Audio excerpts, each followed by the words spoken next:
What keeps us healthy and happy as we go through life? If you were going to invest now in your future best self, where would you put your time and your energy? There was a recent survey of millennials asking them what their most important life goals were. And over 80% said that a major life goal for them was to get rich. And another 50% of those same young adults said that another major life goal was to become famous. And we're constantly told to lean into work, to push harder and achieve more. We're given the impression that these are the things that we need to go after in order to have a good life. Pictures of entire lives, of the choices that people make and how those choices work out for them, those pictures are almost impossible to get. Most of what we know about human life, we know from asking people to remember the past. And as we know, hindsight is anything but 20/20. We forget vast amounts of what happens to us in life, and sometimes memory is downright creative. But what if we could watch entire lives as they unfold through time? What if we could study people from the time that they were teenagers all the way into old age to see what really keeps people happy and healthy? We did that. 많은 사람들은 돈은 행복이라고 생각하며 하루하루 치열하게 살아갑니다. You made a lot of money out of your music? Money. I mean, how much is a lot of money to you? Yeah, that's a good question. Have you made, say, millions of dollars? No. Are you a rich man? When you mean rich, what you mean? You have a lot of possessions, a lot of money in the bank? Position make you rich? I don't have that type of richness. My richness is life, forever. 반말리는 현재를 살아가는 것 자체를 자신이 가진 부라고 생각한 것 같습니다. 여러분은 인생의 우선순위를 어디에 두고 살아가고 있나요? 여러분의 행복은 어디에 초점을 두고 있나요?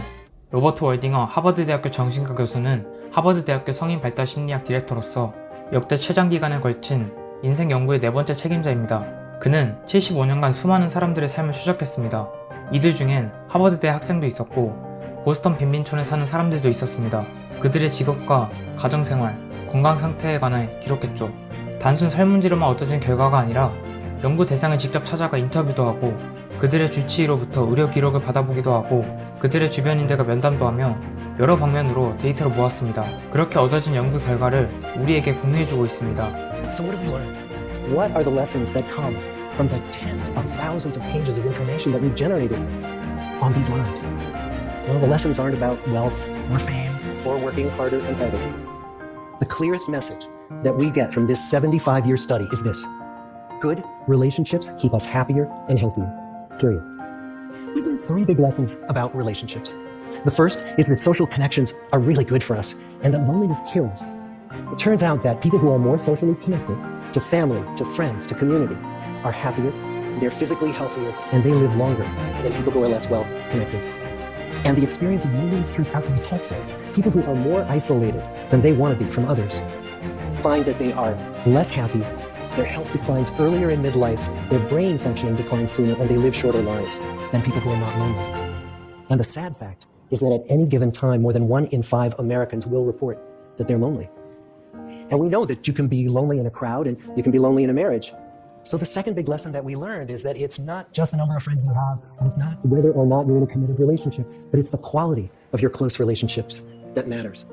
It turns out that living in the midst of conflict is really bad for our health. High conflict marriages, for example, without much affection, turn out to be very bad for our health, perhaps worse than getting divorced. And living in the midst of good, warm relationships is protective. Once we had followed our men all the way into their 80s, we wanted to look back at them at midlife and to see if we could predict who was going to grow into a healthy, active human and who wasn't. And when we gathered together everything we knew about them at age 50, it wasn't their middle-aged cholesterol levels that predicted how they were going to grow old. It was how satisfied they were in their relationships. The people who were the most satisfied in their relationships at age 50 were the healthiest at age 80. And good, close relationships seem to buffer us from some of the symptoms of getting old. Our most happily partnered men and women reported in their 80s that on the days when they had more physical pain, their moods stayed just as happy. But the people who were in unhappy relationships, on the days when they reported more physical pain, it was magnified by more emotional pain.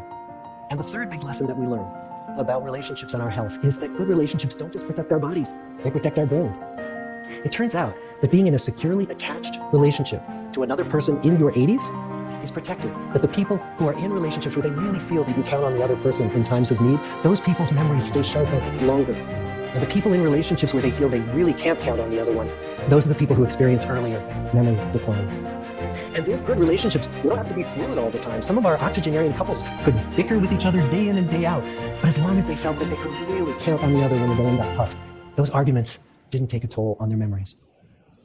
So, this message that good, close relationships are good for our health and well-being, this is wisdom that's as old as the hills.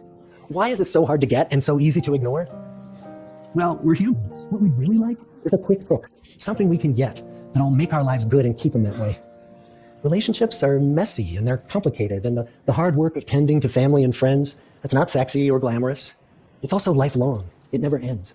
The people in our 75-year study who were the happiest in retirement were the people who had actively worked to replace workmates with new playmates.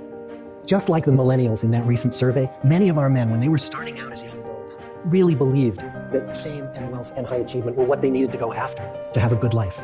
But over and over these 75 years, our study has shown that the people who fared the best were the people who leaned into relationships with family, with friends, with community. So what about you? Let's say you're 25, or you're 40, or you're 60. What might leaning into relationships even look like? Well, the possibilities are practically endless. It might be something as simple as replacing screen time with people time, or lighting up a stale relationship by doing something new together, long walks or date nights, or reaching out to that family member who you haven't spoken to in years, because those all too common family feuds take a terrible toll on the people who hold the grudges.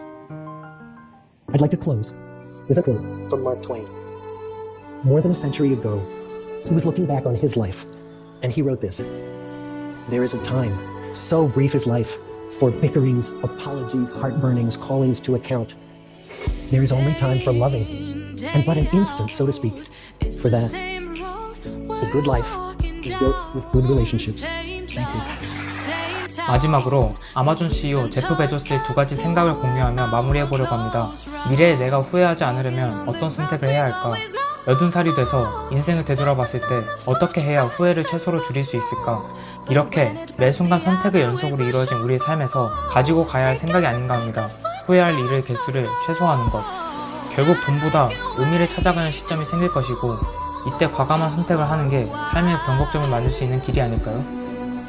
다양한 스토리로 다양한 관점을 갖길 원하는 사람이라면 지금 이 채널을 구독해보세요.